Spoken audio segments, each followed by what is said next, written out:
Okay, welcome back again dear students. ನಾವೇನು ಮಾಡೋಣ ಅಂತ ಹೇಳಿದ್ರೆ, ಆಲ್ರೆಡಿ ನಾವು ಹಿಂದಿನ ವಿಡಿಯೋದೊಳಗೆ ಏನು ಮಾಡಿದ್ವಿ, 1 ಮಾರ್ಕ್ಸ್ ಕ್ವಶನನ್ನು ಕಂಪ್ಲೀಟಾಗಿ ಮುಗಿಸ್ಕೊಂಬಂದಿದ್ವಿ. 16 ಕ್ವಶನ್ ಕಂಪ್ಲೀಟ್ ಆಗಿತ್ತು. ನೆಕ್ಸ್ಟ್ ಯಾವ್ದು ನೋಡೋಣ ಅಂತ ಹೇಳಿದ್ರೆ 17th ಕ್ವಶನ್ 2 ಮಾರ್ಕ್ಸ್ ಕ್ವಶನನ್ನು ಸ್ಟಾರ್ಟ್ ಮಾಡಿ ನೋಡ್ಕೊಂಡು. 2 ಮಾರ್ಕ್ಸ್ ಕ್ವಶನ್ ಒಳಗೆ ಫಸ್ಟ್ ಒಂದು ಬರೋದು ಯಾವುದು, ಫಸ್ಟ್ ಒಂದು ಯಾವುದೈತೆ ನಿಮಗಿಲ್ಲ, ಫಸ್ಟ್ ಒಂದು ಏನೈತಿ, prove that 6 + √2 is A rational number ಅಂತ ಐತಿ. ಇದು ಯಾವ ಒಂದು ಕ್ವಶನ್ ಯಾವೊಂದು ಚಾಪ್ಟರ್ಲಿಂದ ಬರುತ್ತೆ ಅಂತ ಹೇಳಿದ್ರೆ, ರಿಯಲ್ ನಂಬರ್ಸ್ ಚಾಪ್ಟರ್ಲಿಂದ 2 ಮಾರ್ಕ್ಸ್ ಕ್ವಶನ್ ಏನೈತಿ ಇಲ್ಲೇ ಬಂದಿತ್ತು. ಏನೈತಿ, 6 + √2 ಈಸ್ ಎ ರ್ಯಾಷನಲ್ ನಂಬರ್. ಹೆಂಗೆ ಪ್ರೂವ್ ಮಾಡ್ತಾ ಇದ್ವಿ, ಆಲ್ರೆಡಿ ಎಲ್ಲರೂ ಪ್ರಾಕ್ಟೀಸ್ ಮಾಡಿರ್ತೀವಿ. ಇದು ಈಸಿ ಕ್ವಶನ್, ಫಿಕ್ಸ್ ಕ್ವಶನ್. ಇದು ಎಕ್ಸಾಮಿಗೂ ಫೈನಲ್ ಎಕ್ಸಾಮಿಗೂ ಏನು ಮಾಡುತ್ತಾ, ಇದೇ ರೀತಿಯ ಕ್ವಶನ್ ನಿಮಗೆ ಬರುತ್ತೆ. ಯಾವುದದು, prove that 6 + √2 is A rational number. ನಮಗೆ ಫಸ್ಟ್ ಸ್ಟೆಪ್ ಒಳಗೆ ಏನು ಮಾಡಬೇಕು ಏನಿಲ್ಲ ಅಂತ ಆಲ್ರೆಡಿ ಪ್ರಾಕ್ಟೀಸ್ ಮಾಡ್ಕೊಂಡ್ಬಿಟ್ಟಿರಿ ಅನ್ಕೊತೀನಿ. ಫಿಕ್ಸ್ ಕ್ವಶನ್ ಆಗಿರೋದ್ರಿಂದ ಆಲ್ರೆಡಿ ನಾನು ಸೊಲ್ಯೂಷನ್ ಬರ್ತೀನಿ ಕಂಪ್ಲೀಟಾಗಿ, ಫಾಸ್ಟಾಗಿ ಬರೆದು ಎಕ್ಸ್ಪ್ಲೇನ್ ಮಾಡ್ತಾ ಹೋಗ್ತೀನಿ. ಫಸ್ಟ್ ಸ್ಟೆಪ್ ಒಳಗೆ ಏನು ಮಾಡ್ತೀವಿ, let us assume that 6 + √2 is rational number. First ನಾವೇನು ತೊಗೊತೀವಿ, 6 + √2 ಕೊಟ್ಟಿರುವಂಥ ಸಂಖ್ಯೆಯನ್ನು ನಾವೇನು ಮಾಡಬೇಕು, ಕೊಟ್ಟಿರುವಂಥ ನಂಬರನ್ನು ಅಸ್ಯೂಮ್ ಮಾಡ್ಕೊತೀವಿ. ಏನಂತ ಅಸ್ಯೂಮ್ ಮಾಡ್ಕೊತೀವಿ, ರ್ಯಾಷನಲ್ ನಂಬರ್ ಅಂತ ಅಸ್ಯೂಮ್ಷನ್ ಮಾಡ್ಕೊತೀವಿ. ಅಸಂಪ್ಷನ್ ಮಾಡ್ಕೊಂಡಾದ್ಮೇಲೆ ಅದು ಏನಾಗುತ್ತೆ, 6 + √2 ಈಸ್ ರ್ಯಾಷನಲ್ ಅಂತ ಹೇಳಿದ್ರೆ ನೆಕ್ಸ್ಟ್ ಸ್ಟೆಪ್ ಒಳಗೆ 6 + √2 ಈಸ್ ಈಕ್ವಲ್ಸ್ ಟು P/Q ತೊಗೋತೀವಿ. ಹೌದಾ, P/Q, ವೇರ್ P/Q ಏನು ಅಂತ ಎಕ್ಸ್ಪ್ಲೈನ್ ಮಾಡ್ತಾ ಹೋಗ್ತೀವಿ. Where P and Q are co-primes, Q does not equals to 0. ಏನಾಗುತ್ತೆ ಇಲ್ಲಿ, Q does not equals to 0 ಅಂತ ಆಗುತ್ತೆ. Okay, where P and Q are co-primes and Q does not equals to 0. ಇದನ್ನು ತೊಗೊಂಡ್ವಿ. ನೆಕ್ಸ್ಟ್ ಮುಂದೆ ಏನು ಮಾಡ್ತೀವಿ, ಇವಾಗ ಈ ಕಡೆ ಇಲ್ಲಿರುವಂಥ 6ಅನ್ನು LHS ಸೈಡ್ ಇರುವಂಥ 6ಅನ್ನು ನಾವು ಈ ಕಡೆ ಟ್ರಾನ್ಸ್ಫರ್ ಮಾಡ್ಕೊತೀವಿ. ಈ +6 ಈ ಕಡೆ ಬಂದುಬಿಟ್ರೆ ಏನಾಗುತ್ತದ, √2 ಈಸ್ ಈಕ್ವಲ್ಸ್ ಟು P/Q -6 ಆಗುತ್ತೆ. +6 ಈ ಕಡೆ ಬಂದರೆ ಏನಾಗುತ್ತೆ, -6. ಹೌದಾ, -6 ಆಯಿತು. ನೆಕ್ಸ್ಟ್ ಸ್ಟೆಪ್ ಒಳಗೆ ಏನು ಮಾಡ್ತೀವಿ, ಇವು ಯಾವ ಟರ್ಮ್ಸ್ ಆಗ್ಬಿಟ್ಟು, P/Q -6 ಅಂತ ಹೇಳಿದ್ರೆ ಏನಾಗುತ್ತದ, ಫ್ರ್ಯಾಕ್ಷನ್ಸ್ ಟರ್ಮ್ ಆಗ್ತಾವೆ. ಫ್ರ್ಯಾಕ್ಷನ್ ಟರ್ಮ್ ಆಗಿದ್ದಕ್ಕೆ ಏನಿಲ್ಲ ಅಂದ್ರೆ 1 ಇರುತ್ತೆ. ಸೊ Q ಮತ್ತು 1 ಎಲ್ ಸಿ ಎಮ್ Q ಆಗುತ್ತಾ. So this into Q, P into 1, P into 1 becomes 1, -6 into Q ಏನಾಗುತ್ತೆ, 6Q ಆಗುತ್ತೆ. ಡಿನಾಮಿನೇಟರ್ ಒಳಗೆ Q ಆ್ಯಸ್ ಇಟ್ ಈಸ್. √2 ಈ ಕಡೆ ಏನಿತ್ತು ಹೆಂಗಿತ್ತು ಹಂಗೆ ಇಟ್ಬಿಟ್ವಿ. ಹೌದಾ, ನಮಗೆ ಇಲ್ಲೊಂದು ಕಂಡೀಷನನ್ನು ಬರ್ತೀವಿ. ಈ ಕಡೆ ಯಾವ್ದು ಬಂದೈತಿ, ಇರ್ಯಾಷನಲ್ ನಂಬರ್ ಬಂದೈತಿ. ಈ ಕಡೆ ಯಾವ್ದು ಬಂದೈತಿ, ರ್ಯಾಷನಲ್ ನಂಬರ್ ಆಗುತ್ತೆ. ಯಾಕಂತ ಹೇಳಿದ್ರೆ P/Q ಏನಿವು ಕೋಪ್ರೈಮ್ಸ್, ಯಾವುದಾದ್ರೂ ಒಂದು ನಂಬರ್ ಆಗಿರ್ಬೋದು ಕೋಪ್ರೈಮ್ಸ್. ಆ ಕೋಪ್ರೈಮ್ಸ್ಗಳನ್ನು ನಂಬರ್ ಹಾಕಿ ನಾವು ಸಿಂಪ್ಲಿಫೈ ಮಾಡಿದರೆ ನಮ್ಗೆ ಯಾವುದಾದ್ರೂ ಒಂದು ಫಾರ್ಮ್ ಒಳಗೆ P/Q ಒಳಗೆ ಏನು ಬಂದುಬಿಡುತ್ತೆ, ಒಂದು ನಂಬರ್ ಸಿಗುತ್ತೆ. ಹೌದಾ, ಅದ √2 ಏನಿದು ಇರ್ಯಾಷನಲ್ ನಂಬರ್. P - 6Q/Q ಏನಾಗುತ್ತೆ, ರ್ಯಾಷನಲ್ ನಂಬರ್ ಆಗುತ್ತೆ. ಇವೆರಡು ಈಕ್ವಲ್ ಅಂತ ಇಲ್ಲಿ ಹೇಳತೈತಿ. But according to mathematical sentence these two ಯಾವು, ರ್ಯಾಷನಲ್, ಇರ್ಯಾಷನಲ್ ಮತ್ತು ರ್ಯಾಷನಲ್ ಡಸ್ ನಾಟ್ ಈಕ್ವಲ್. ಅದಕ್ಕೆ ನಾನು ಇಲ್ಲಿ ಏನು ಬರ್ತೀನಿ, ಅದನ್ನು ಆ ರಿಲೇಷನನ್ನು ಬರ್ದೇನೆ. ಇವೆರಡು ಈಕ್ವಲ್ ಆಗಲ್ಲ. ವಿ ನೋ ದಟ್, ಎಕ್ಸ್ಪ್ಲೇನ್ ಮಾಡಿ ನೋಡು, ಅದನ್ನ ಎಕ್ಸ್ಪ್ಲೇನ್ ಮಾಡ್ತೀವಿ. ಏನಂತ ಹೇಳಿದ್ರೆ, we know that √2 is rational number and P - 6Q/Q is rational number. But ಏನಾಗತೈತಿ ಇಲ್ಲೇ, this contradicts the fact that √2 is irrational. ಇದು ಏನು ಮಾಡತೈತಿ, ಇವೆರಡು ಈಕ್ವಲ್ ಅಂತ ಹೇಳಿಬಿಟ್ರೆ ಏನು ಮಾಡತೈತಿ, ಕಾಂಟ್ರಡಿಕ್ಷನ್ ಫೀಲ್ ಆಗುತ್ತೆ, ಅಪೋಸಿಷನ್ ಫೀಲಿಂಗ್ ಬರತೈತಿ. ಎದಕ್ಕೆ, √2 ಅನ್ನೋದು ಇರ್ಯಾಷನಲ್ ನಂಬರ್ ಅಲ್ಲ, ರ್ಯಾಷನಲ್ಗೆ ಈಕ್ವಲ್ ಅಂತ ತೋರಿಸತೈತಿ. ಅದಕ್ಕೆ ಇದೇನಾಗ್ಬಿಡುತ್ತೆ, ನಮ್ಗೆ ಇಲ್ಲೇ ಕಾಂಟ್ರಡಿಕ್ಷನ್ ಆಗತೈತಿ, ಅಪೋಸಿಷನ್ ಫೀಲ್ ಆಗತೈತಿ. This contradiction has arisen because of our incorrect assumption. ನಮ್ಮ ಅಸಂಪ್ಷನ್ ಏನಾಗಿತ್ತು, ಇನ್ಕರೆಕ್ಟ್ ಅಸಂಪ್ಷನ್ ಅಂತ. ನಾವೇನು ಅಸಂಪ್ಷನ್ ತೊಗೊಂಡಿದ್ವಿ, let us assume that 6 + √2 is rational number. ನಮ್ಮ ಅಸಂಪ್ಷನ್ ಏನಾಗಿತ್ತು, ತಪ್ಪಾಗಿತ್ತು. ನಾವೇನು ತೊಗೊಂಡಿದ್ವಿ, ಈಗ ರ್ಯಾಷನಲ್ ಅಂತ ತೊಗೊಂಡಿದ್ವಿ. 6 + √2 ಈಸ್ ರ್ಯಾಷನಲ್ ಅಂತ ತೊಗೊಂಡಿದ್ವಿ. ಅದು ತಪ್ಪಾಯಿತು ಅಂತ ಹೇಳಿದ್ರೆ, ಹಂಗಿದ್ರೆ ಫೈನಲ್ ಕನ್ಕ್ಲೂಷನ್ ನಾವೇನು ಮಾಡ್ಕೋತೀವಿ, 6 + √2 ಈಸ್ ರ್ಯಾಷನಲ್ ನಂಬರ್ ಅಂತ ತೊಗೊಳ್ತೀವಿ. 6 + √2 ಈಸ್ ರ್ಯಾಷನಲ್ ಅಂತ ಕನ್ಕ್ಲೂಷನಿಗೆ ಬರ್ತೀವಿ. ಇಷ್ಟು ಪ್ರೂಫ್ ಬರ್ಬಿಟ್ರೆ ಇದಕ್ಕೇನಾಗ್ತಾ ಇತ್ತು, 2 ಮಾರ್ಕ್ಸ್ ಸಿಗ್ತಾ ಇತ್ತು. ನೆಕ್ಸ್ಟ್ ಕ್ವಶನ್ ನೋಡೋಣ. ನೆಕ್ಸ್ಟ್ ಕ್ವಶನ್ ಏನೈತಿ, solve the given pair of linear equations by elimination method. ಇದು ಏನು ಅಂತ ಹೇಳಿದ್ರೆ ಫಿಕ್ಸ್ ಕ್ವಶನ್. ಫಿಕ್ಸ್ ಕ್ವಶನ್ ಬರುತ್ತೆ. ಹೌದಾ, ಎಕ್ಸಾಮಿಗೆ ಫೈನಲ್ ಎಕ್ಸಾಮ್ ಬರುವಂಥ ಫಿಕ್ಸ್ ಕ್ವಶನ್ ಒಳಗೆ ಇದು ಒಂದು ಯಾವುದು, elimination method. 3x + y is equals to 15. ಕೆಳಗಡೆ 2x - y, 2x - y is equals to ಏನೈತಲ್ಲಿ 5 ಅಂತ ಐತೆ. 5 ಬರ್ತದೆ. ಇವೆರಡನ್ನು ಏನು ಮಾಡಬೇಕು, by eliminations we have to find the variable values x ಮತ್ತು ವೈ ವ್ಯಾಲ್ಯೂಸನ್ನು we have to find by elimination. First ಏನು ತೊಗೋತೀವಿ, ಇದಕ್ಕೆ ಇಕ್ವೇಷನ್ 1 ಅಂತ ತೊಗೊಂಡಿರ್ತೀವಿ, ಇದನ್ನ ಇಕ್ವೇಷನ್ 2 ತೊಗೋತೀವಿ. ಫಸ್ಟ್ ಎಕ್ಸ್ ಕೊಯಿಫಿಷಿಯಂಟನ್ನು ಕಂಪೇರ್ ಮಾಡ್ಕೊತೀವಿ. ಫಸ್ಟ್ ಸ್ಟೆಪ್ ಒಳಗೆ ಏನು ಮಾಡ್ಕೋಬೇಕು, ಎಕ್ಸ್ ಕೊಯಿಫಿಷಿಯಂಟ್ ಕಂಪ್ಯಾರಿಸನ್ ಸೇಮ್ ಐತನೋ, ಇಲ್ಲೇ 3 ಐತಿ, ಇಲ್ಲೇ 2 ಐತಿ, ಅಲ್ಲೇ 3 ಇಲ್ಲೇ 2 ಇರೋದ್ರಿಂದ ನಾವೇನು ಮಾಡಬೇಕು, ನೆಕ್ಸ್ಟ್ ಮೂವ್ ಆಗಬೇಕು, ವೈ ಕೊಯಿಫಿಷಿಯಂಟ್ ನೋಡ್ಕೋಬೇಕು. ವೈ ಕೊಯಿಫಿಷಿಯಂಟ್ ಸೇಮ್ ಐತನೋ, ವೈ ಜೊತೆ ಇರುವಂಥ ನಂಬರ್, ಕೊಯಿಫಿಷಿಯಂಟ್ ಮೀನ್ಸ್ ವಾಟ್, ಅದರ ಜೊತೆಗಿರುವಂಥ ನಂಬರ್. ವೈ ಏನಿದೆ ಇಲ್ಲೇ 1 ಇದೆ, ಅಂದರೆ ವೈ ಜೊತೆ ನಂಬರ್ ಏನಿಲ್ಲ ಅಂತ ಹೇಳಿದ್ರೆ 1 ಇರುತ್ತೆ. ಸೊ ಇಲ್ಲಿ ಈ ವೈ ನೋಡ್ಕೊಂಬಿಟ್ರೆ ಇದ್ರ ಜೊತೆ ಏನೈತಿ 1 ಇದೆ. ವೈ ಕೊಯಿಫಿಷಿಯಂಟು ಇಲ್ಲಿ ವೈ ಕೊಯಿಫಿಷಿಯಂಟು 1 ಆಗಿರೋದ್ರಿಂದ ನಾವು ಇವಾಗ ಏನು ಮಾಡಬೇಕು, ನೆಕ್ಸ್ಟ್ ಸೈನನ್ನು ನೋಡ್ಕೋಬೇಕು. ಸೈನ್ ಏನೈತಿ, ಅಪೋಸಿಟ್ ಐತಾ ಈಕ್ವಲ್ ಐತಾ, ಅಪೋಸಿಟ್ ಐತಿ. ಕೊಯಿಫಿಷಿಯಂಟು ಸೇಮ್ ಐತಿ, ದೆನ್ ಸೈನು ಅಪೋಸಿಟ್ ಐತಿ ಅಂತಂದ್ರೆ ನಾವು ಯಾವ ಪ್ರೊಸೆಸ್ ಮಾಡಬೇಕಿಲ್ಲೇ, ಎಡಿಷನ್ ಮಾಡಬೇಕು. ಎಡಿಷನ್ ಮಾಡಿಬಿಟ್ರೆ ಇವೆರಡು ಏನಾಗ್ತಾವೆ, ಕ್ಯಾನ್ಸಲ್ ಆಗ್ತಾವೆ. ಈಗ 3x + 2x ಏನಾಯಿತು, 5x 3x + 2x becomes 5x. Then ಇವೆರಡು ಕ್ಯಾನ್ಸಲ್ ಆಗಿಬಿಟ್ವಾ. ನೆಕ್ಸ್ಟ್ 15 + 5 ಇದು 15 + 5 ಅಂತಂದ್ರೆ 20. Then x = 20 divided by 5. 5 1 5, 5 4 20. ಹಾಗಿದ್ರೆ ಎಕ್ಸ್ ವ್ಯಾಲ್ಯೂ ಏನು ಸಿಕ್ತು ನನಗೆ, 4 ಸಿಕ್ತು. ಎಕ್ಸ್ ವ್ಯಾಲ್ಯೂ 4 ಸಿಕ್ತು ಅಂತ ಹೇಳಿದ್ರೆ ವೈ ವ್ಯಾಲ್ಯೂವನ್ನು ಈಸಿಯಾಗಿ ಫೈಂಡ್ ಔಟ್ ಮಾಡ್ಬೋದು. ಹೆಂಗೆ ಫೈಂಡ್ ಔಟ್ ಮಾಡ್ತೀವಿ ಅಂತ ಹೇಳಿದ್ರೆ, ಹೆಂಗೆ ಫೈಂಡ್ ಔಟ್ ಮಾಡೋದು ವೈ ವ್ಯಾಲ್ಯೂವನ್ನು, okay, put x = 4 in equation 1 or 2. ನಾವು ಇಲ್ಲೇನು ತೊಗೋತೀನಿ, ಇನ್ ಇಕ್ವೇಷನ್ 1 ವಿ ಗೆಟ್, ನೋಡು ಯಾವ್ದು ಸಿಗುತ್ತಾ, 3x ವ್ಯಾಲ್ಯೂ ಏನು ಸಿಕ್ಕತ್ತೆ ನನಗಿಲ್ಲೇ 4 ಸಿಕ್ಕತ್ತೆ, ಹೌದಾ. 4ಅನ್ನು ಅಪ್ಲೈ ಮಾಡ್ತೀನಿ. 3 × 4 + y = 15. ದೆನ್ y = 3 4 ಎಷ್ಟಾಗುತ್ತೆ, ಇದು 12 ಆಗುತ್ತೆ. ಈ 12 ಆ ಕಡೆ ತೊಗೊಂಬಿಟ್ರೆ 15 - 12, y = 15 - 12 ಅಂತ ಹೇಳಿದ್ರೆ y = 3 ಉಳಿತು. x = 4, y = 3 ಏನಾಗಿತ್ತು ಅಂತ ಹೇಳಿದ್ರೆ ಈ ಎರಡು ವೇರಿಯೇಬಲ್ಗಳ ವ್ಯಾಲ್ಯೂ ಆಗಿತ್ತು. ಬೈ ಎಲಿಮಿನೇಷನ್ಸ್ ನಾವೇನು ಮಾಡಿಬಿಟ್ವಿ, ಫೈಂಡ್ ಔಟ್ ಮಾಡಿದ್ವಿ. ಎಕ್ಸ್ ವ್ಯಾಲ್ಯೂ 4 ಬಂತು, ವೈ ವ್ಯಾಲ್ಯೂ 3 ಬಂತು. ನೆಕ್ಸ್ಟ್ ಕ್ವಶನ್ ನೋಡೋಣ. Okay, next find the sum of 10 terms of an arithmetic progression 7, 13, 19 by using the formula ಅಂತೇಳಿ. ಫಸ್ಟ್ ಕೊಟ್ಟಿರುವಂತಹ ಎ ಪಿಯನ್ನು ವಿ ವಿಲ್ ರೈಟ್. ಎ ಪಿಯನ್ನು ಕೊಟ್ಟಾರ, ಎ ಪಿಯನ್ನು ಬರ್ಕೊಬೇಡಿ. ಎ ಪಿ ಏನಿತ್ತು ಅಲ್ಲೇ, ಎ ಪಿ ಏನಾಗಿತ್ತು ಅಂತ ಹೇಳಿದ್ರೆ 7, 13, 19 up to so on dot. Next ಆಗಿತ್ತು. ಇವಾಗ ಏನು ಮಾಡಬೇಕು, ಸಮ್ ಆಫ್ 10 ಟರ್ಮ್ಸನ್ನು ಫೈಂಡ್ ಔಟ್ ಮಾಡಬೇಕು. ಸಮ್ ಆಫ್ 10 ಟರ್ಮ್ಸನ್ನು ಫೈಂಡ್ ಔಟ್ ಮಾಡಬೇಕು. ನಾವೇನು ಬರ್ಕೊಳ್ಳೋಣ, ಡಾಟಾನ ಬರ್ಕೊಂಡು ಫಸ್ಟ್ ಟರ್ಮು ಸೆಕೆಂಡ್ ಟರ್ಮು ಏನೇನು ಆಗ್ತಾಯಿತ್ತು ನೋಡೋಣ. ಫಸ್ಟ್ ಟರ್ಮು ಏನಿದೆ 7, ಫಸ್ಟ್ ಟರ್ಮ್ ಏನಿದೆ 7 ಅಂತ ಬರ್ಕೊತೀವಿ. ನೆಕ್ಸ್ಟು ಡಿಫ್ರೆನ್ಸ್, ಕಾಮನ್ ಡಿಫ್ರೆನ್ಸನ್ನು ಫೈಂಡ್ ಔಟ್ ಮಾಡ್ಕೊತೀವಿ. ಹೆಂಗೆ ಫೈಂಡ್ ಔಟ್ ಮಾಡ್ಕೊತೀವಿ, a2 - a1. a2 - a1 ಅಂದ್ರೆ 13 - 7 = 6 ಬಂತು. 13 - 7 ಅಂದ್ರೆ 6 ಬಂತು. d = ಎಷ್ಟು ಸಿಕ್ತು, 6 ಸಿಕ್ತು. a = 7. ದೆನ್ S10 = 10 ಅಂತಂದ್ರೆ n ನಾವು ಏನು ಮಾಡ್ಕೋಬೇಕು, ಬರ್ಕೋಬೇಕು. ಎಷ್ಟು ಟರ್ಮ್ಸ್ ಸಮ್ಮನ್ನು ಫೈಂಡ್ ಔಟ್ ಮಾಡ್ಬೇಕು ನಾವು, 10 ಟರ್ಮ್ಸದ್ದು ಸಮ್ಮನ್ನು ಫೈಂಡ್ ಔಟ್ ಮಾಡ್ಕೋಬೇಕು. 10 = 10. ದೆನ್ ಫಾರ್ಮುಲಾವನ್ನು ಬರಿತೀವಿ. ಫಾರ್ಮುಲಾ ಏನಿತ್ತು, formula to find the nth term sum of an arithmetic progression, Sn = ಏನಿದೆ formula, n / 2 × 2a + n - 1 × d. ಇದು ಫಾರ್ಮುಲಾ.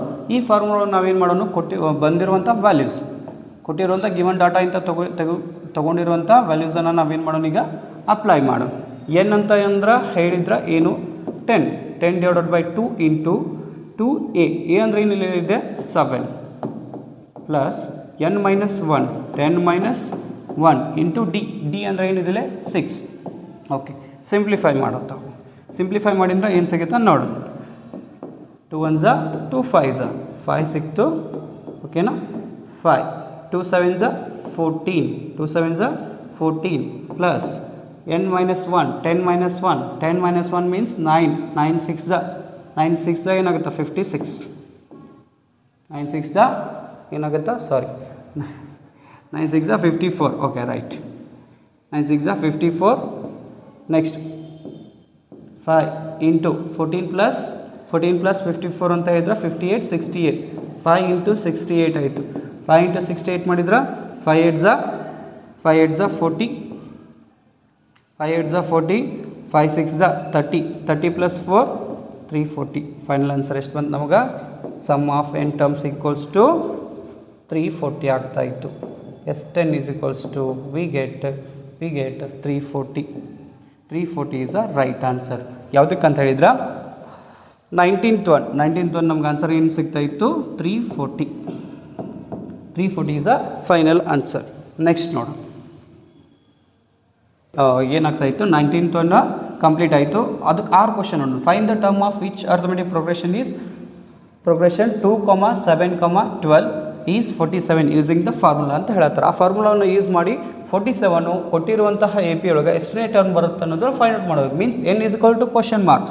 ಎ ಪಿಯನ್ನು ಬರ್ಕೊಳ್ಳು, ಗಿವನ್ ಟರ್ಮ್ಸನ್ನು ಎಲ್ಲ ಬರ್ಕೊಂಬಿಡೋದು. ಫಸ್ಟ್ ಎ ಪಿ ಏನಿದೆ ಅಲ್ಲೇ ಎ ಪಿ 2, 7, 12 2, 7, 12 ಯಾವ ಒಂದು ಟರ್ಮು 47 ಆಗುತ್ತೆ ಅಂತ ಕೇಳಾಕತ್ತಾರೆ. ಇದೇನಾಗುತ್ತಾ? A N is equals to ಆಗುತ್ತೆ. ಎ ಎನ್ ಏನಿಲ್ಲ, ಎ ಎನ್ 47 ಆಗುತ್ತೆ. N is equal to question ಮಾರ್ಕಲ್ಲಿ ಫಸ್ಟ್ ಟರ್ಮ್ ಏನಾಗುತ್ತಾ? 2, then common difference 7 minus 2 7 minus 2 ಅಂತ ಹೇಳಿಬಿಟ್ರೆ ಎಷ್ಟು ಸಿಗುತ್ತಾ? 5. D is 5, A is 2, then N is equal to question mark. ಇಲ್ಲೇನು ಫೈಂಡ್ ಮಾಡತ್ತೀವಿ ನಾವು ಈಗ? N is equal to question mark. ಇಲ್ಲೇ ನಾವು ಕಂಡುಹಿಡಬೇಕಾಗಿರೋದ ಎನ್. ಫಾರ್ಮುಲಾ ಯಾವ್ದು ಯೂಸ್ ಮಾಡ್ಕೋತೀವಿ? ಯೂಸ್ ಮಾಡ್ಕೋಬೇಕು ನಾವು ಎ ಎನ್ ಫಾರ್ಮುಲಾ ಯೂಸ್ ಮಾಡ್ಬೇಕು. A N is equals to what we know? A plus N minus 1 into D. A N is they are only given 47. ಯಾವ term? ಅದು ಟರ್ಮು 47 ಟರ್ಮು 47 ಎಷ್ಟನೇ term ಆಗುತ್ತಾ? A ಏನಿಟ್ಟಿಲೆ 2 ಇದೆ plus N minus 1. N ಅಂದರೆ ಎಷ್ಟು? Find out ಮಾಡತ್ತೀವಿ. N minus 1. D common difference ಗೊತ್ತಿದೆ 5. ಇವಾಗ ಏನು ಮಾಡ್ತೀವಿ? ಇ ಪ್ಲಸ್ 2 ಸಿಂಪ್ಲಿಫೈ ಮಾಡ್ಕೊತ ಹೋಗ್ಬಿಟ್ರೆ ನಮ್ಗೇನು ಸಿಗುತ್ತಿಲ್ಲ? ಎನ್ ವ್ಯಾಲ್ಯೂ ಸಿಗುತ್ತಾ? ಇಲ್ಲೇ ಕಾನ್ಸಂಟ್ರೇಟ್ ಮಾಡಿರಿ. ಇಲ್ಲೇ 47 is equals to 2 plus N minus 1 into D ಐತಾ? ಈ ಪ್ಲಸ್ 2ನ ನಾವು ಈ ಕಡೆ ತೊಗೋಬೋದಾ? ಪ್ಲಸ್ 2ನ ನಾನು ಇಲ್ಲೇ ಮಾಡ್ತೀನಿ, ಕಲರ್ ಚೇಂಜ್ ಮಾಡಿ ಬರೆದಿರ್ತೀನಿ ನೋಡಿರಿ. 47 ಈ ಪ್ಲಸ್ 2 ಈ ಕಡೆ ಬಂದುಬಿಟ್ರೆ minus 2 is equals to N minus 1 into D. Okay, 47 minus 2 ಅಂತ ಹೇಳಿಬಿಟ್ರೆ 45 ಈಸ್ ಈಕ್ವಲ್ಸ್ ಟು ಈ ಇಂಟು 5 ಈ ಕಡೆ ತೊಗೊಂಡು ಬರೀಲಿ. ಇಲ್ಲೇ 5 ಬರೆದಿರ್ತೀನಿ. ಇಲ್ಲೇ ಉಳಿದಿದ್ದ ರಿಮೈನಿಂಗ್ ಟರ್ಮ್ ಎನ್ ಮೈನಸ್ 1 ಅಷ್ಟೇ ಬರಿತೀನಿ. ಓಕೆ, 5 1 ज़ा 5, 5 1 ज़ा 5, 5 1 ज़ा 5, 5 9 ज़ा 45. ಇಲ್ಲಿ ಏನು ಉಳಿತು ಅಂತ ಹೇಳಿದ್ರ ಕಂಟಿನ್ಯೂ ಬರೆದಿರ್ತೀನಿ. N minus 1 is equals to ಏನು ಉಳಿದಿತ್ತಿಲ್ಲ? 9 ಉಳಿತು. ಈ ಮೈನಸ್ 1 ಆ ಕಡೆ ಕಳಿಸ್ಬಿಡೋಣ. N is equals to 9 plus 1. N is equals to 10. ನಮಗೇನು ಸಿಕ್ತು? ಎನ್ನ ವ್ಯಾಲ್ಯೂ 10 ಸಿಕ್ತು. Means what? The 10th term of an arithmetic progression is 47. ಅದನ್ನು ಏನು ಮಾಡೋಣ? ಸೆಂಟೆನ್ಸ್ ಒಳಗೆ ಬರಿಬೇಕು. ಏನಂತ ಬರ್ತೀವಿ?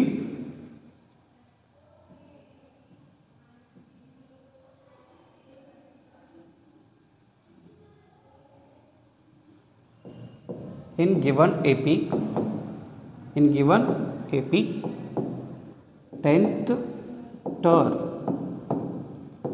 is 47. ಇಷ್ಟು ಬರಿಬೇಕು. ಇಷ್ಟು ಸೆಂಟೆನ್ಸನ್ನು ನಾವೇನು ಮಾಡಬೇಕು? ಫೈನಲ್ ಆಗಿ ಬರಿಬೇಕು. ತಿಳಿತಾ? ನೆಕ್ಸ್ಟ್ ನೋಡ.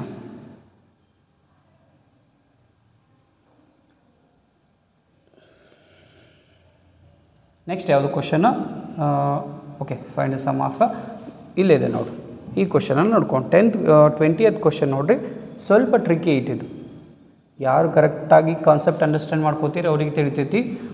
ಇನ್ given figure A B C is an isosceles triangle in which A B is equals to A C. A B is equal to A C. A circle with centre O is inscribed in the triangle and it touches the sides of a triangle AB, BC and CA at D, E and F respectively as shown in the figure. Prove that E bisects the BC. ಇಲ್ಲೇ ನೋಡ್ಕೊಡ್ರಿ. ಇಲ್ಲೇನಾಗುತ್ತೆ ಅಂತ ಹೇಳಿದ್ರೆ ಕ್ವಶನನ್ನು first understand ಮಾಡ್ಕೊಡ್ರಿ. ಯಾವ ರೀತಿ ಅಂತ ಹೇಳಿದ್ರೆ ಅದು triangle ಕೊಟ್ಟಾರ. ಆ ಟ್ರಯಾಂಗಲ್ ಕೊಟ್ಟು ಅದರೊಳಗೆ ಸರ್ಕಲನ್ನು ಇನ್ಸ್ಕ್ರೈಬ್ಡ್ ಆಗೈತಿ ಅಂತ ಹೇಳ್ತಾರೆ, ಅಂತಸ್ತವಾಗೈತಿ ಅಂತ ಹೇಳ್ತಾರೆ. It touches the given triangle at D E F ಅಂತ ಹೇಳ. ದೆನ್ ಈ ಕೊಟ್ಟಿರೋಂಥ ಟ್ರಯಾಂಗಲ್ ಏನೈತಿ, ಐಸೋಸೆಲಸ್ ಟ್ರಯಾಂಗಲ್ ಐತಿ. ಐಸೋಸೆಲಸ್ ಟ್ರಯಾಂಗಲ್ ಒಳಗೆ A B is equals to A C ಅಂತ ಕೊಟ್ಟಾರ, ಟೂ ಸೈಡ್ಸ್ ಈಕ್ವಲ್ ಅಂತ ಕೊಟ್ಟಾರ. ಕೊಟ್ಟು ಏನು ನಮಗೆ ಪ್ರೂವ್ ಮಾಡಂತ ಹೇಳ್ತಾರ, E is a bisector of E ಬೈಸೆಕ್ಟ್ಸ್ the B C ಅಂತ ಹೇಳ್ತಾರೆ. ಈ prove that E ಬೈಸೆಕ್ಟ್ಸ್ B C ಅಂತ ಹೇಳ್ಯಾರ. ಇದ್ರ ಮೇಲೆ ನಮ್ಮ ಗಮನ ಇರಬೇಕು. ಈಗ ಏನಾಗುತ್ತೆ ಅಂತ ಹೇಳಿದ್ರೆ ಬಿ ಸಿಯನ್ನು ಕರೆಕ್ಟಾಗಿ ಬೈಸೆಕ್ಟ್ ಮಾಡ್ತಾರೆ. ಬೈಸೆಕ್ಟ್ ಅಂತ ಹೇಳಿದ್ರೆ ಟು ಈಕ್ವಲ್ ಪಾರ್ಟ್ಸ್ ಆಗಿ ಏನು ಮಾಡತೈತಿ, ಅದು ಡಿವೈಡ್ ಮಾಡತೈತಿ ಅಂತ ನಾವು ಪ್ರೂವ್ ಮಾಡಬೇಕು. ಓಕೆ, ಏನು ಪ್ರೂವ್ ಮಾಡ್ತೀರಿ ಹಾಗಿದ್ರೆ ಇಲ್ಲೇ ನಾನು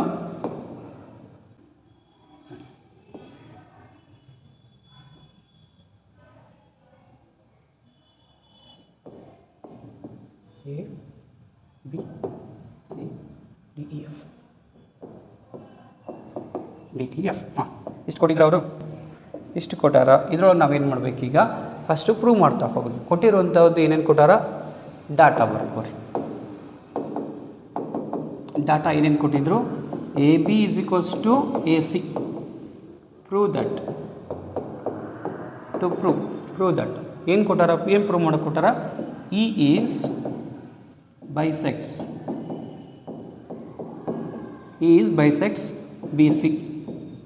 BC. Okay, E bisects BC. ಅದರ ಅರ್ಥ ಇಂಪ್ಲೈಡ್ ಮೀನಿಂಗ್ ಏನು ಗೊತ್ತಾ ಇದ್ರದ್ದು, ಇದ್ರ ಒಳರ್ಥ ಏನು ಅಂತ ಹೇಳಿದ್ರೆ, ಈ ಇದನ್ನು ಬೈಸೆಕ್ಟ್ ಮಾಡುತ್ತೆ ಅಂತ ಹೇಳಿದ್ರೆ B E is equals to E C ಅಂತ ಪ್ರೂವ್ ಮಾಡ್ಬೇಕು. ನಾವು ಇವೆರಡು ಈಕ್ವಲ್ ಅದಾವು ಅಂತ ನಾವು ಪ್ರೂವ್ ಮಾಡಬೇಕು.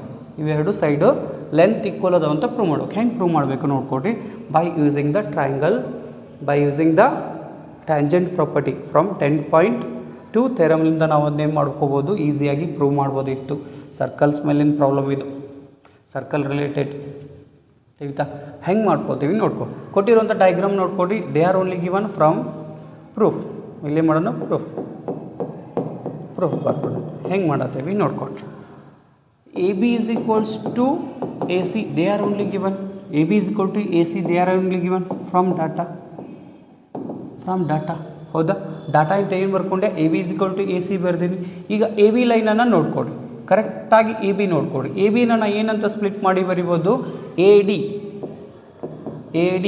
ಪ್ಲಸ್ ಡಿ ಬಿ ಅಂತ ಬರಿಬೋದಾ, A D plus D B ಅಂತ ಬರಿಬೋದು. ಓಕೆ, ಈಸ್ ಈಕ್ವಲ್ಸ್ ಟು ಐತಿ, ಈಸ್ ಈಕ್ವಲ್ ಟು ಎ ಸಿಯನ್ನು ಕಾನ್ಸಂಟ್ರೇಟ್ ಮಾಡಿರಿ. ಈಗ ಎ ಸಿಯನ್ನು ನೋಡ್ಕೊಡ್ರಿ. ಎ ಸಿಯನ್ನು ಏನಂತ ಬರಿಬೋದು, ನಾನು ಇವಾಗ ಎ ಸಿಯನ್ನು ಏನಂತ ಬರಿಬೋದು, A F plus F C ಬರಿಬೋದಾ, A F plus F C ಬರಿಬೋದಿತ್ತ, ಬರಿಬೋದು. ನೆಕ್ಸ್ಟ್ ಮೂವ್ ಆಗ್ರಿ. ಇವಾಗ ಏನು ಮಾಡ್ಬೋದು, ಇಲ್ಲೇ ನೋಡ್ಕೊಡಿ. ಏನಾದರೂ ಈ ಚೇಂಜಸ್ ಮಾಡೋಕ್ಕೆ ಬರುತ್ತಾ, ಈ ಡಿ ಬಿ ಬದಲಿ ಈ ಡಿ ಬಿ ಕಡೆ ಕಾನ್ಸಂಟ್ರೇಟ್ ಮಾಡ್ಕೊಂಡು ನೋಡಿರಿ. ಈ ಡಿ ಬಿ ಕಡೆ ಡಿ ಬಿ ಬದಲಿ ನಾನೇನು ಬರಿಬೋದು, ಬಿ ಇ ಬರಿಬೋದಾ. ಡಿ ಬಿ ಬದಲಿ ನಾನೇನು ಬರಿತೀನಿ, ಬಿ ಇ ಬರಿತೀನಿ.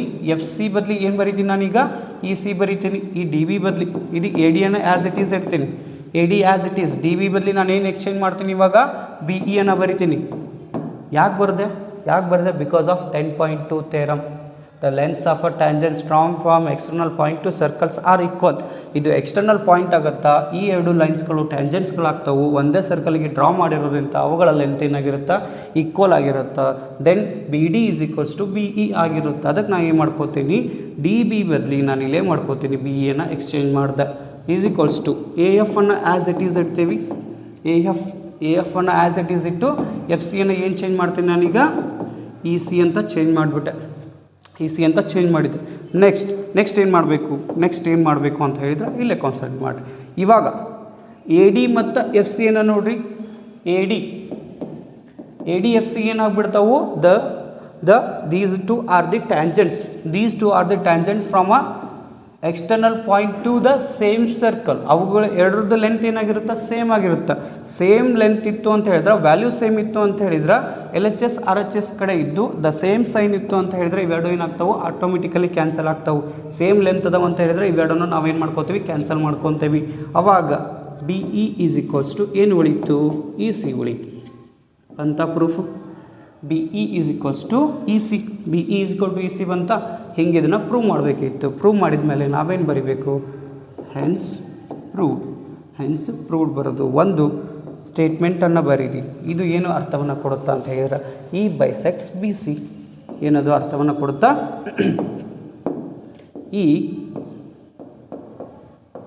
ಇ ಬೈಸೆಕ್ಟ್ಸ್ ಬಿ ಸಿ ಅಂತ ಅರ್ಥ ಆಗುತ್ತೆ. ತಿಳಿತಾ? ಇಷ್ಟು ಏನಾಗಿತ್ತು ಅಂತ ಹೇಳಿದ್ರೆ ಈ ಕ್ವಶನ್ ಇದ್ದು ಕಂಪ್ಲೀಟ್ ಸೊಲ್ಯೂಷನ್ ಆಗಿತ್ತು. ಇಷ್ಟ ನೀವು ಏನು ಮಾಡಬೇಕು, ಬರಿಬೇಕಾಗಿತ್ತು. 2 ಮಾರ್ಕ್ಸ್ ಸಿಗುತ್ತೆ. ನೆಕ್ಸ್ಟ್ ಕ್ವಶನ್ ನೋಡೋಣ.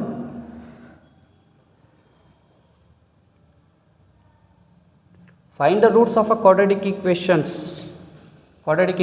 X square plus 8x plus 5 is equal to 0 by factorization method. ಇದು ಈಸಿ ಐತಿ, ನೀವು ಮಾಡೇ ಮಾಡ್ತಿದ್ರಿ, ಆದರೂ ಒಂದ್ಸರಿ ಸಾಲ್ವ್ ಮಾಡಿ ನೋಡೋಣ. 21 ಏನೈತಲ್ಲೇ?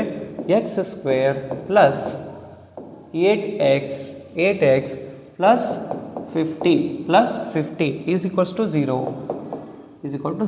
Find the roots of a quadratic equations by factorisation method ಮಾಡಿ ಈ ಕೊಟ್ಟಿರುವಂತಹ ಈಕ್ವೇಷನ್ ನಾವೇನು ಫೈಂಡ್ ಔಟ್ ಮಾಡಬೇಕು ಅಂತ ಹೇಳಿದ್ರೆ ರೂಟ್ಸನ್ನು ಫೈಂಡ್ ಔಟ್ ಮಾಡಬೇಕು. ಫ್ಯಾಕ್ಟರೈಸೇಷನ್ ಮಾಡಿಕೊಡಿ.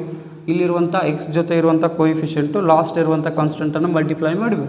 ಎಕ್ಸ್ ಸ್ಕ್ವೇರ್ ಜೊತೆ ಏನೈತಿಲ್ಲ, ಏನಿಲ್ಲ ಅಂದ್ರೆ 1, last constant 15. 1 × 15 is equals to multiply ಮಾಡಿದ್ರೆ 15 ಬರಬೇಕು. ನೆಕ್ಸ್ಟ್ ಪ್ಲಸ್ ಆರ್ ಮೈನಸ್ ಮಾಡಿಕೊಂಡ್ರೆ ನನಗೇನು ಸಿಗಬೇಕು? ಮಿಡಲ್ ಟರ್ಮದ್ದು ಕೋಯಿಫಿಷಿಯಂಟ್ ಏನೈತಿಲ್ಲ +8 ಬರಬೇಕು. ಇಂಟು ಮಾಡಿದ್ರೆ 15 ಬರ್ತಿರಬೇಕು, ಮಲ್ಟಿಪ್ಲೈ ಮಾಡಿದ್ರೆ 8 ಬರಬೇಕು. ಅಂತ 15 ಫ್ಯಾಕ್ಟರ್ಸನ್ನು ಚೆಕ್ ಮಾಡ್ಕೊಳ್ಳೋಣ. 15 2 ಫ್ಯಾಕ್ಟರ್ಸನ್ನು ಚೆಕ್ ಮಾಡ್ಕೊಂಡ್ಬಿಟ್ರೆ ಯಾವುದಾಗುತ್ತೆ ನೋಡೋಣ. ಓಕೆ, 15 2 ಫ್ಯಾಕ್ಟರ್ಸ್ ನೋಡ್ಕೊಂಡ್ಬಿಟ್ರೆ ಯಾವ್ಯಾವ ಬರ್ತಾವೆ 15 ಇಲ್ಲಿ ಬರೀತೀವಿ ನೋಡಿ. 15 3 5 15 ಇದು ಫಸ್ಟ್ ಫ್ಯಾಕ್ಟರ್ ಆಗುತ್ತೆ. ಅದರದ್ದು 15 ಎಲ್ಲಿ ಬರ್ತದೆ? 3 5 15 ಬರುತ್ತೆ. 5 ಮತ್ತು 3ನ ಆ್ಯಡ್ ಮಾಡಿಬಿಟ್ರೆ 8 ಸಿಗುತ್ತಾ? ಓಕೆ, ಡೈರೆಕ್ಟಾಗಿ ಇವೆರಡು ಚಾಯ್ಸ್ ಮಾಡ್ಕೊಂಡ್ಬಿಟ್ಟು ಏನು ಬರಬೇಕು ನನಗೆ? +8 ಬರಬೇಕು. +8 ಬರಬೇಕು ಅಂತ ಹೇಳಿದರೆ ನಾವು ಎರಡು ಕಡೆ ಯಾವ ಸೈನ್ ತೊಗೋಬೇಕು? ಎರಡು ಕಡೆ ಪ್ಲಸ್ ತೊಗೋಬೇಕು. ಮೀನ್ಸ್ ಇದನ್ನ ನಾವು ಮಿಡಲ್ ಟರ್ಮನ್ನು ಯಾವ ರೀತಿ ನಾವು ಸ್ಪ್ಲಿಟ್ ಮಾಡ್ತೀವಿ? ಈಗ X square plus 5x plus 3x plus 15 is equals to 0. ಇದನ್ನು ಸ್ಪ್ಲಿಟ್ ಮಾಡಿ ಬರೀತೀವಿ ನಾವು. 8x ಬದಲಿ ನಾವೇನು ಬರ್ಕೊಂಡ್ವಿ? ಈಗ 3x plus 5x plus 3x. ನೀವೇನಾದರೂ ಒಂದು ಹಿಂದೆ ಮುಂದೆ ಮಾಡ್ಕೋಬೋದು. ನೆಕ್ಸ್ಟ್ ಸ್ಪ್ಲಿಟ್ ಮಾಡ್ಕೋತೀವಿ. ಹೆಂಗೆ ಸ್ಪ್ಲಿಟ್ ಮಾಡ್ತೀವಿ? ಟು ಗ್ರೂಪ್ಸ್ ಮಾಡ್ಕೋತೀವಿ.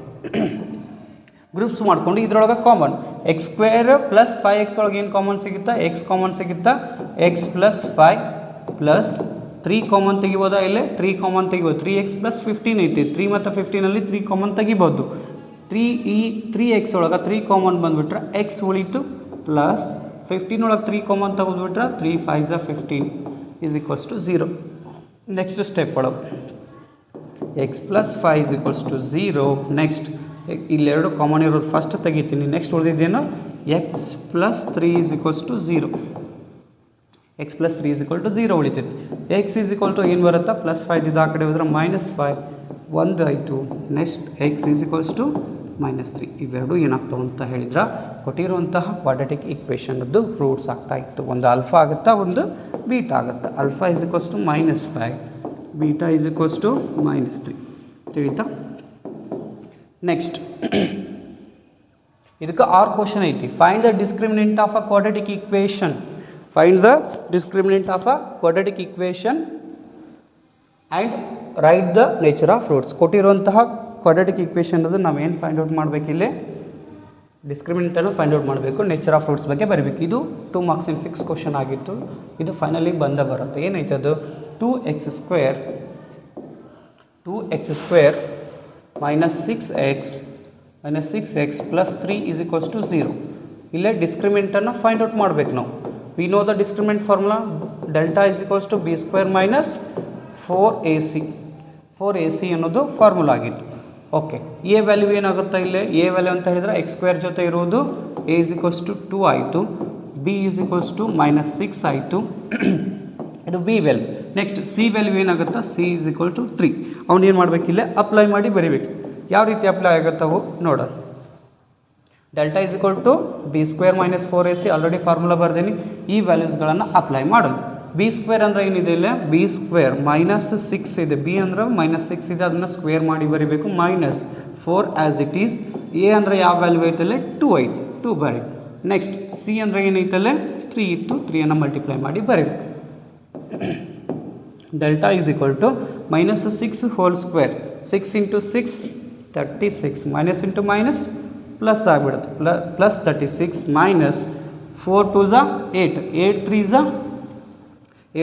24 8 3s 24 36 minus 24 becomes delta is equals to 12 ಆಯಿತು. 36ರಲ್ಲಿ 24 ಮೈನಸ್ ಮಾಡಬೇಕು. ಮೀನ್ಸ್ 36 ಮೈನಸ್ 24 12 ಬಂತು. 12 ಏನಾಗ್ಬಿಡುತ್ತೆ ಈಗ ಡೆಲ್ಟಾ ಪಾಸಿಟಿವ್ ವ್ಯಾಲ್ಯೂ ಇದು ಪಾಸಿಟಿವ್ ವ್ಯಾಲ್ಯೂ ಅಂತ ಹೇಳಿದ್ರೆ delta greater than 0 delta greater than 0 ಅಂತ ಹೇಳಿದ್ರೆ ಡೆಲ್ಟಾ ಗ್ರೇಟರ್ ದೆನ್ 0 ಆಗ್ಬಿಟ್ರೆ ಅದಕ್ಕೆ ಏನು ಬರೀಬೇಕು? ನೇಚರ್ ಆಫ್ ರೂಟ್ಸನ್ನು ಏನು ಬರಿತೀವಿ? 2 ರಿಯಲ್ ಆ್ಯಂಡ್ ಡಿಸ್ಟಿಂಕ್ಟ್ ರೂಟ್ಸ್ ಏನಾಗಿರ್ತಾವೆ ಅಂತ ಹೇಳಿದ್ರೆ ಇದರು ಈ ಕೊಟ್ಟಿರುವಂತಹ ಕ್ವಾಡ್ರಾಟಿಕ್ ಈಕ್ವೇಷನ್ದು ರೂಟ್ಸ್ ಏನಾಗಿರ್ತಾವೆ? ರಿಯಲ್ ನಂಬರ್ಸ್ ಆಗಿರ್ತಾವೆ ಮತ್ತು ಡಿಸ್ಟಿಂಕ್ಟ್ ಆಗಿರ್ತಾವೆ, ಅಂದ್ರೆ ಬೇರೆ ಬೇರೆ ನಂಬರ್ಸ್ಗಳು ಆಗಿರ್ತಾವೆ ಅಂತ ಅರ್ಥ ತಿಳಿತು. Next in the given figure find the value of sin alpha and cos alpha. Okay, find in the given figure find the values of sin alpha and cos alpha ಅಂತ ಹೇಳ್ಯಾರ. ಕೊಟ್ಟಿರುವಂಥ ಫಿಗರ್ ಕೊಟ್ಟು ಅಲ್ಲಿ ನಿಮ್ಗೆ ಏನು ಬರಿ ಅಂತ ಹೇಳ್ಯಾರ? ರೇಷಿಯೋಸ್ ಬರಿ ಅಂತ ಹೇಳ್ಯಾರ. ಇದು ಈಸಿ ಕ್ವಶನ್ ಆಗಿತ್ತು. ಇದು easy question, fix question plus easy question. ನಿಮ್ಗೆ ಟ್ರಿಗ್ನಾಮೆಟ್ರಿ ಒಳಗೆ ಈಸಿಯೆಸ್ಟ್ ಕ್ವಶನ್ ಬರೋದ 2 ಮಾರ್ಕ್ಸ್ ಒಳಗೆ ಇಲ್ಲ ಐತೆ. ಅದೇನೈತಿ? ಒಂದು ನಿಮ್ಗೇನು ಕೊಟ್ಟಾರ? ಟ್ರಯಾಂಗಲ್ ಕೊಟ್ಟಾರ, named as A B C ಕೊಟ್ಟಾರ. ಎ ಬಿ ಸಿ ಕೊಟ್ಟು ಇಲ್ಲೇ ರೈಟ್ ಆ್ಯಂಗಲ್ ಟ್ರಯಾಂಗಲ್ ಕ್ರಿಯೇಟ್ ತೊಗೊಂಡಾರ 90 ಡಿಗ್ರಿ. ಮೀನ್ಸ್ ಈ ಕಡೆ 24 ಇಲ್ಲೇ 25. ನೆಕ್ಸ್ಟ್ ಬೇಸ್ 7 ಸೆಂಟಿಮೀಟರ್ ಕೊಟ್ಟಾರ. ಓಕೆ, ಆಲ್ ಸೈಡ್ ಸೆಂಟಿಮೀಟರ್ ಕೊಟ್ಟು ನಮ್ಗೆ ಏನು ಫೈಂಡ್ ಔಟ್ ಮಾಡಂತ ಹೇಳ್ಯಾರ? ಅಲ್ಫಾವನ್ನ ಇಲ್ಲಿ ಕೊಟ್ಟಾರ. ಹಿಯರ್ ಈಸ್ ಅಲ್ಫಾ ಕೊಟ್ಟು ಫಸ್ಟ್ ಒಂದು ಏನು ಫೈಂಡ್ ಔಟ್ ಮಾಡಂತ ಹೇಳ್ಯಾರ ನೋಡಿ. ಫಸ್ಟ್ ಫೈಂಡ್ ಔಟ್ ಮಾಡೋಕ್ಕೆ ಹೇಳಿರೋದು ನಮ್ಗೆ sine alpha is equals to sine alpha ಏನಾಗುತ್ತಾ ನೋಡ್ಕೊಡು. ಸೈನ್ ಅಲ್ಫಾ ಏನಾಗುತ್ತಾ? ಫಸ್ಟ್ ಸೈನ್ ತೀಟಾಗ ಏನಾಗುತ್ತಾ ಅದನ್ನು ಬರೋಣ. ಸೈನ್ ಅಂತಂದ್ರೆ ಏನಿಲ್ಲ, opposite divided by hypotenuse. Opposite divided by hypotenuse ಆಗುತ್ತೆ. Opposite divided by hypotenuse. ಈಗ ಸೈನ್ ಅಲ್ಫಾ ಇಲ್ಲೈತಿ, ಇಲ್ಲೈತಿ. ಇದಕ್ಕೆ ಅಪೋಸಿಟ್ ಯಾವುದಾಗತ್ತಾ? ಇದಾಗತ್ತೆ. ಇದು ಅಪೋಸಿಟ್ ಅಂತ ಹೇಳಿದ್ರೆ 24 ಬರಿಬೋದು ಅದರ ವ್ಯಾಲ್ಯೂ. ಓಕೆ, ಹೈಪೋಟೆನಸ್ ಯಾವಾಗಲೂ ಯಾವುದಾಗಿರುತ್ತಾ? 90 ಡಿಗ್ರಿಗೆ ಅಪೋಸಿಟ್ ಇರೋದು ಹೈಪೋಟೆನಸ್ ಆಗುತ್ತೆ. ಅದ್ರ ವ್ಯಾಲ್ಯೂ ಏನೈತಿ? 25. 24 ಡಿವೈಡೆಡ್ ಬೈ 25 ಏನಾಗುತ್ತಾ? ಅಲ್ಫಾದ್ದು ರೇಷಿಯೋ ಆಗುತ್ತಾ. ನೆಕ್ಸ್ಟ್ ಯಾವ್ದು ಕೇಳ್ಯಾರ ಅವರು? ಕಾಸ್ ಅಲ್ಫಾ ಕೇಳ್ಯಾರ. They are asked cos alpha. Cos alpha ಏನು ಮಾಡೋದು ಅಂತ ಹೇಳಿದ್ರೆ ಇಲ್ಲಿ ಕಲರ್ ಚೇಂಜ್ ಮಾಡಿ ತೋರಿಸ್ತೀನಿ, ನೋಡ್ಕೊಟ್ರಿ. ಓಕೆ, ಫುಲ್ಲಿ ರೆಡ್ ಆಗಿಬಿಟ್ಟು ಕಾಸ್ ಅಲ್ಫಾ. ಇದಕ್ಕೆ ಅಲ್ಫಾ ಕಾಸ್ ಅಲ್ಫಾದ ಏನು ಬರೀ ಅನೇಕ ರೇಷಿಯೋಗಳನ್ನ ಯಾವ್ಯಾವ ಸೈಡ್ಸ್ ರೇಷಿಯೋ ಬರುತ್ತಾ ನೋಡೋಣ. ಕಾಸ್ ಅಲ್ಫಾ ಅಂತಂದ್ರೆ ಏನು? Adjacent divided by hypotenuse. Adjacent divided by hypotenuse. Alpha ಇಲ್ಲೇ ಐತಿ, ಹೌದಾ? ಇದಕ್ಕೆ ಅಡ್ಜಸೆಂಟ್ ಸೈಡ್ ಯಾವುದಾಗುತ್ತಾ? ಇದಾಗುತ್ತೆ. ಎಷ್ಟು ಸೆಂಟಿಮೀಟರ್ ಐತಿ? 7 ಸೆಂಟಿಮೀಟರ್ ಡಿವೈಡೆಡ್ ಬೈ ಹೈಪೋಟೆನಸ್ ಏನೈತಿ? ಫಿಕ್ಸ್ ಐತಿ, ಅದು 25. ಇಷ್ಟು ಬರ್ಬಿಟ್ಟು ಏನಾಗ್ತಾಯಿತ್ತು? ಇದಕ್ಕೆ ನಿಮ್ಗೆ 2 ಮಾರ್ಕ್ಸ್ ಕಂಪ್ಲೀಟಾಗಿ ಸಿಗುತ್ತೆ. ನೆಕ್ಸ್ಟ್ ನೋಡಿರಿ, ನೆಕ್ಸ್ಟ್ ಕ್ವಶನ್ ನೋಡೋಣ. ಇವೆರಡು ಏನಂತ ಹೇಳಿದ್ರೆ ಕಂಪ್ಲೀಟ್ ರೇಷಿಯೋ ಆಗ್ತಾಯಿತ್ತು. Okay, next find the distance between the points A 5, -7 and B 1, -3 using the distance formula use ಮಾಡಿ 23 ಕ್ವಶನನ್ನು ಸಾಲ್ವ್ ಮಾಡ್ಬೋದಿತ್ತು. ಏನು? ಎ ಪಾಯಿಂಟ್ ಕೊಟ್ಟಾರ. ಎ ಪಾಯಿಂಟು ಎಷ್ಟು ಐತಲ್ಲೇ? 5, -3 ಐ ಥಿಂಕ್ ಸೊ. 5, -7 ಬಿ ಎಷ್ಟು ಐತಲ್ಲೇ? ಬಿ ಪಾಯಿಂಟ್ಸ್ ಏನೇನು ಕೊಟ್ಟಾರ? 1, -3 ಇವೆರಡನ್ನು ಕೊಟ್ಟು find the distance between these 2 points. ಇಲ್ಲಿ ಎ ಮತ್ತು ಬಿ ಪಾಯಿಂಟ್ಗಳು ಅದಾವು ಅಂತ ಹೇಳಿದ್ರೆ ಅವುಗಳ ಮಧ್ಯೆ ಇರುವಂತಹ ಡಿಸ್ಟೆನ್ಸನ್ನು ನಾವೇನು ಮಾಡಬೇಕೀಗ? ಫೈಂಡ್ ಔಟ್ ಮಾಡಬೇಕು. The value they are only given. A point B ಪಾಯಿಂಟದ್ದು ಅವ್ರು ಏನು ಕೊಟ್ಟಾರ? ನಿಮ್ಗೆ ಕೋಆರ್ಡಿನೇಟದ್ದು ವ್ಯಾಲ್ಯೂಸನ್ನು ಕೊಟ್ಟಾರ. ನಾವು ಡಿಸ್ಟೆನ್ಸನ್ನು ಫೈಂಡ್ ಔಟ್ ಮಾಡಬೇಕು. We know the distance formula. D is equals to √(x2 - x1) whole square plus y2 - y1 whole square. ಈಗ D is equals to we know x2 - x1. x2 ಯಾವುದು? x1 ಅದು ನಾವು ಬರ್ಕೋಬೇಕಾ? x2 x1ಅನ್ನು ನಾವು find out ಮಾಡಿ ಬರ್ಕೊಳ್ಳೋಣ. x1 ಯಾವುದು, x2 ಯಾವುದು, y1 ಯಾವುದು, y2 ಯಾವುದು. ಈ ಕಡೆ ನಾನು ವ್ಯಾಲ್ಯೂಸ್ ಅಪ್ಲೈ ಮಾಡಿ ಬರ್ದಿರ್ತೀನಿ ನೋಡ್ಕೊಡ್ರಿ. x1 ಯಾವುದಾಗತ್ತಾ 5 ಆಗುತ್ತೆ, x2 ಯಾವುದಾಗತ್ತಾ 1 ಆಗುತ್ತೆ, y1 ಯಾವುದಾಗತ್ತಾ -7, y2 ಯಾವುದಾಗತ್ತಾ -3 ಆಗುತ್ತೆ. ಇವು ಏನಾಗನ್ನ ಈ ವ್ಯಾಲ್ಯೂಸ್ಗಳನ್ನು ನಾವೇನು ಮಾಡಬೇಕು ಈ ಫಾರ್ಮುಲಾ ಒಳಗೆ ಅಪ್ಲೈ ಮಾಡಿ ಸಿಂಪ್ಲಿಫೈ ಮಾಡಬೇಕು. ಸಿಂಪ್ಲಿಫೈ ಮಾಡೋಣ, ಸಿಂಪ್ಲಿಫೈ ಮಾಡಿ ನೋಡೋಣ. D is equals to x2 ಅಂದ್ರೆ ಎಷ್ಟೈತಿ ಇಲ್ಲೇ, x2 ಅಂದ್ರೆ 1 ಇದೆ, 1 ಮೈನಸ್ x2 ಅಂದ್ರೆ 1, x1 ಅಂದ್ರೆ 5 ಇದೆ, x2 minus x1 hole square plus y2 ಅಂದ್ರೆ ಏನಿದೆ ನೋಡಲ್ಲಿ, y2 ಅಂದ್ರೆ -3, y1 ಅಂದ್ರೆ ಏನಿದೆ -7, ಆಲ್ರೆಡಿ 1 ಮೈನಸ್ ಐತಿ, ಇನ್ನೂ 1 -7, ಓಕೆ ಹೋಲ್ ಸ್ಕ್ವೇರ್.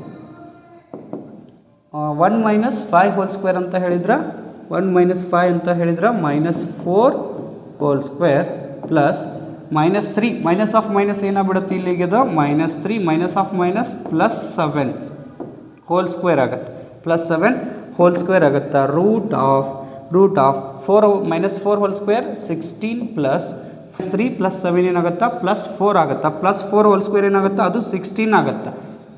16 + 16 ಏನಾಯ್ತಿಲ್ಲ √32 ಆಯಿತು. √32ನ ನಾವು ಇನ್ನೊಂದು ಫಾರ್ಮುಲಾ ಬರಿಬೋದು. ಹೆಂಗೆ ಬರ್ಕೋತೀವಿ ಅದು ಇಲ್ಲೇ ನಾವು ಸಿಂಪ್ಲಿಫೈ ಮಾಡಿ ಬರೋದು, ಈ ರೀತಿಯೂ ಬರಿಬೋದು ಅಥವಾ ಇಲ್ಲೇ ಸಿಂಪ್ಲಿಫೈ ಮಾಡಿ 16 2 ಬರ್ಕೋಬೋದಾ. ಇನ್ನು 16 2 ಅಂತ ಹೇಳಿದ್ರೆ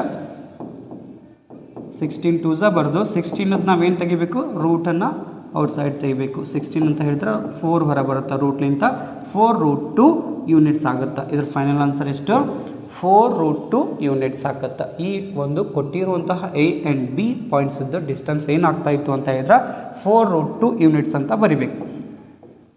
ಓಕೆ 4√2 ಯೂನಿಟ್ಸ್ ಕಂಪ್ಲೀಟ್ ಆಗಿ ಬರಿಬೇಕು. ಓಕೆ ನೆಕ್ಸ್ಟ್ ಕ್ವಶನ್ ನೋಡೋಣ. Two students A and B are preparing the rose garlands by using the 24 and 60 roses respectively for each garlands. ಏನು ಮಾಡತ್ತಾರ A and B ಅನ್ನೋರು ಗಾರ್ಲೆಂಡ್ಸ್ಗಳನ್ನು ತಯಾರು ಮಾಡತ್ತಾರ, ರೋಸ್ ಗಾರ್ಲೆಂಡ್ಸ್ಗಳನ್ನು ತಯಾರು ಮಾಡತ್ತಾರ. ಎ ಅನ್ನೋನು ಎಷ್ಟು ಒಂದು ಗಾರ್ಲೆಂಡ್ ಒಳಗೆ ಎಷ್ಟು ರೋಸ್ ಹಾಕತ್ತಾನಂತ 24 ರೋಸಸ್ ಹಾಕ್ತಾನೆ, ಇವನು 60 ರೋಸಸ್ ಹಾಕಿ ಗಾರ್ಲೆಂಡ್ಸ್ ಏನು ಗೊತ್ತಾಗುತ್ತಲ್ಲ ಹಿಂಗೆ ಹೂವಿನ ಬೊಕ್ಕೆ ಇರ್ತಾವಲ್ಲ, ಹೌದಾ ಇದು ರೋಸ್ ಅನ್ಕೋರಿ. ಓಕೆ ಇಂಥವು ರೆಡಿ ಮಾಡಾಕತ್ತಾರೆ. ಇವನು ಎ ಎಷ್ಟು ಮಾಡ್ತಾನೆ 24 ರೋಸಸ್ ಯೂಸ್ ಮಾಡ್ತಾನೆ, ಬಿ ಅನ್ನೋನು 60 ರೋಸಸ್ ಯೂಸ್ ಮಾಡತ್ತಾನ ಅಂತ ಹೇಳ್ತಾರೆ. First sentence after making few garlands the number of flowers used by them are equal. Second ಸೆಂಟೆನ್ಸನ್ನು ನೋಡ್ಕೊಳ್ರಿ.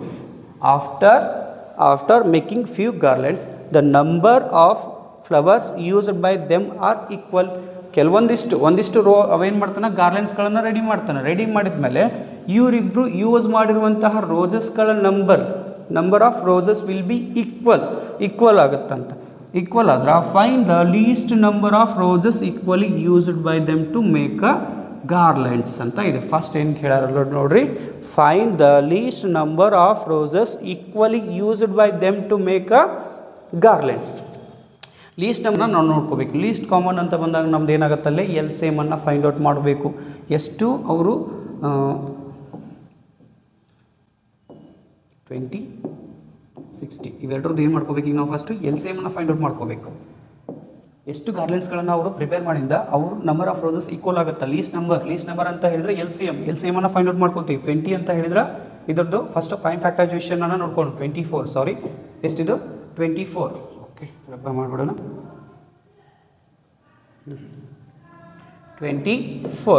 24 ಏನಾಗುತ್ತಾ ಫಸ್ಟ್ ಪ್ರೈಮ್ ಫ್ಯಾಕ್ಟರೈಸೇಷನ್ ಮಾಡ್ಕೊಂಡ್ಬಿಟ್ರೆ 2 1 2 2 2 6 2 3 3 1 2 30 2 15 3 5 5 1 ಆಫ್ಟರ್ ಪ್ರೈಮ್ ಫ್ಯಾಕ್ಟರೈಸೇಷನ್ ಏನಾಯ್ತಿದು 60 24ದು ಪ್ರೈಮ್ ಫ್ಯಾಕ್ಟರ್ಸನ್ನು ಬರೀವಿ. 2 ಎಷ್ಟು ಟೈಮ್ ಬಂದೈತಿಲ್ಲ 1 2 3 ಟೈಮ್ಸ್ ಏನಾಗೈತಿ 3 ಬಂದೈತಿ. 2⁻³ ಇಂಟು 3⁻1 ಇಲ್ಲೇ ನೋಡ್ಕೊಂಬಿಟ್ರೆ 2 times into 3 1 time into 5 1 time ಆಯಿತು. ಇವಾಗ L C ಎಮನ್ನು ಹೆಂಗೆ ಫೈಂಡ್ ಔಟ್ ಮಾಡ್ತಾ ಇದ್ವಿ, ಎಲ್ ಸಿ ಎಮನ್ನು ಫೈಂಡ್ ಔಟ್ ಮಾಡೋ ಮೆಥಡ್ ನಿಮ್ಗೆ ಆಲ್ರೆಡಿ ಗೊತ್ತೈತಿ. ಎಲ್ ಸಿ ಎಮನ್ನು ಹೆಂಗೆ ಫೈಂಡ್ ಔಟ್ ಮಾಡ್ಕೋತೀವಿ ನಾವಿಲ್ಲಿ, L C M of these two numbers by prime factorisation ಕಂಪ್ಯಾರಿಸನನ್ನು ಮಾಡ್ಕೋತಿದ್ವಿ. ಫಸ್ಟ್ ಕಂಪ್ಯಾರಿಸನ್ ಏನು ಮಾಡ್ಕೋತೀವಿ, ಸೇಮ್ ನಂಬರ್ ತೊಗೋತೀವಿ. ಸೇಮ್ ನಂಬರ್ 2 2 ಐತಿ, 3 ಐತಿ, 2 3. ಫಸ್ಟು 2 ನಂಬರ್ಸ್ ಬರ್ಕೊಂಬೇಡ, 2 × 3. ಈ 2th ಪವರ್ ಯಾವ್ದು ಬರಿಬೇಕಿಲ್ಲೇ, ಹೈಯೆಸ್ಟ್ ಪವರನ್ನು ಬರಿಬೇಕು. ಎಲ್ ಸಿ ಎಮ್ ಬಂದಾಗ 2 3 ಬರ್ಕೋತೀವಿ. ಇಲ್ಲಿ 2 ಐತಿ, 3 ಐತಿ, ಸೊ ಹೈಯೆಸ್ಟ್ ಯಾವುದಾಯಿತು, 3 ಆಯಿತು. 2 3 ಬರ್ಕೊಂಡು ನೆಕ್ಸ್ಟ್ 3 ಬಂದೈತಿ, ಅದ್ರ ಪವರ್ ಎರಡು ಕಡೆ ಸೇಮ್ ಇದ್ದರೆ ಸೇಮಾಗಿ ಬರ್ಕೋಬೇಕು. ನೆಕ್ಸ್ಟ್ ಉಳಿದಿರುವಂಥ ನಂಬರ್ ರಿಮೈನಿಂಗ್ ನಂಬರ್ಸ್ 5:1 ಎಷ್ಟಿದೆ, 5:1 ಅಂತ ಹೇಳಿದ್ರೆ 5:1. 2 3 ಅಂದರೆ ಎಷ್ಟಾಗುತ್ತಾ, 2 3, 2 2s 4, 4 2s 8 ಆಯಿತು. ಇಂಟು 3:1 ಅಂತ ಹೇಳಿದ್ರೆ 3 ಆಯಿತು. 5:1 ಅಂತ ಹೇಳಿದ್ರೆ 5. After multiplying 8 3s 24, 24 5s 120, 24 5s 120 ಏನಾಗ್ತಾ ಇತ್ತು ಇದರದ್ದು ಎಲ್ ಸಿ ಎಮ್. ಆದರೆ ಇದರ ಅರ್ಥ ಏನು ಗೊತ್ತಾ, 120 ಅಂತ ಹೇಳಿದ್ರೆ 120 ರೋಸಸ್ಗಳನ್ನು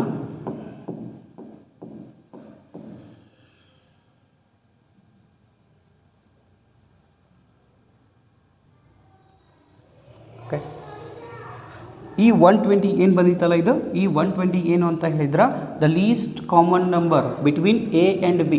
ಎ ಆ್ಯಂಡ್ ಬಿ ಮಧ್ಯೆ ಏನು ಅಂತ ಹೇಳಿದ್ರೆ 120 ಅನ್ನೋದು ಕಾಮನ್ ನಂಬರ್ ಆಗಿತ್ತು. ಅದರ ಅರ್ಥ 120 ರೋಸಸ್ಗಳನ್ನು ಅವರು ಈಕ್ವಲ್ ಆಗಿ ಯೂಸ್ ಮಾಡ್ತಾರೆ. ಆದರೆ ಎಷ್ಟು ಗಾರ್ಲೆಂಡ್ಸ್ಗಳನ್ನು ತಯಾರು ಮಾಡೋರು ಅನ್ನೋದು ನಾವು ಫೈಂಡ್ ಔಟ್ ಮಾಡಬೇಕು. ಫಸ್ಟ್ ಒನ್ನಕ್ಕೆ ಆನ್ಸರ್ ಇದಾಗುತ್ತೆ, 120 ಆಗುತ್ತೆ. ಏನು ಕೇಳಿದ್ರು ನೋಡೋರು, ಫಸ್ಟ್ ಒನ್ ಫೈಂಡ್, ಇಲ್ಲೇ ನೋಡು ಫಸ್ಟ್ ಒನ್ ಏನಿತ್ತದ, find the least number of roses equally used by them to make a garlands ಅಂತ ಹೇಳಿದರೆ 120 ರೋಸಸ್ಗಳನ್ನು ಅವರು ಯೂಸ್ ಮಾಡ್ತಾರೆ ಫಸ್ಟ್ ಲೀಸ್ಟ್ ಕಾಮನ್ ನಂಬರ್ ಆಗಿ. ಎಷ್ಟು ಗಾರ್ಲೆಂಡ್ಸ್ಗಳನ್ನು ತಯಾರು ಮಾಡ್ತಾರೆ ಅನ್ನೋ ನೆಕ್ಸ್ಟ್ ಫೈಂಡ್ ಔಟ್ ಮಾಡಬೇಕು. How many such garlands have been prepared by them, how many such garlands have been prepared by them ಅಂದರೆ ಇಂಡಿವಿಜುವಲ್ ಆಗಿ ಎಷ್ಟು ಮಾಡ್ತಾರೆ ಅವರು ಅಂತ ಹೇಳಿದ್ರೆ ನೆಕ್ಸ್ಟ್ ಪೇಜ್ ಒಳಗೆ ನೋಡ್ಕೊಂಡು. ಫಸ್ಟ್ ಅವನು ಎದು ಎಷ್ಟಿತ್ತು 24, ಬಿದು ಎಷ್ಟಿತ್ತು ಇಲ್ಲೇ 60 ಐತಿ. ಇವ್ರು ಇನ್ ಬಿಟ್ವೀನ್ ಕಾಮನ್ ನಂಬರ್ ಏನೈತಿಲ್ಲ, ಕಾಮನ್ ಲೀಸ್ಟ್ ನಂಬರ್ 120 ಐತಿ.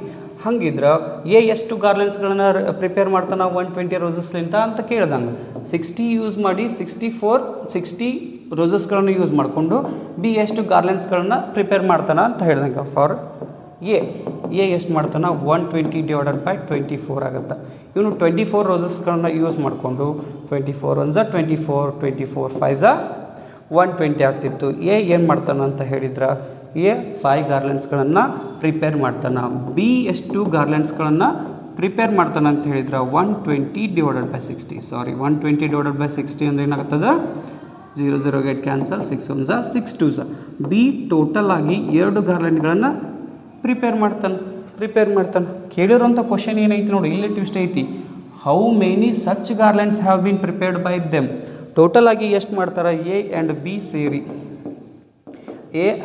ಸೇರಿ ಇಲ್ಲಿ 5 + 2 ಎಷ್ಟಾಗುತ್ತಲ್ಲೇ 7 ಗಾರ್ಲೆಂಡ್ಸ್ಗಳನ್ನು ಅವರು ಪ್ರಿಪೇರ್ ಮಾಡ್ತಾರೆ ಅಂತ ಹೇಳಿ ಅರ್ಥ ತೆಗೀತು ಅಂತ ಅನ್ಕೋತೀನಿ. Okay, thank you. Next time ಮಾಡೋನು 3 ಮಾರ್ಕ್ಸಿನ ಕ್ವಶನು ಇನ್ನೊಂದು ನೆಕ್ಸ್ಟ್ ವೀಡಿಯೋದೊಳಗೆ ಕಂಟಿನ್ಯೂ ಮಾಡೋಣ. Thank you.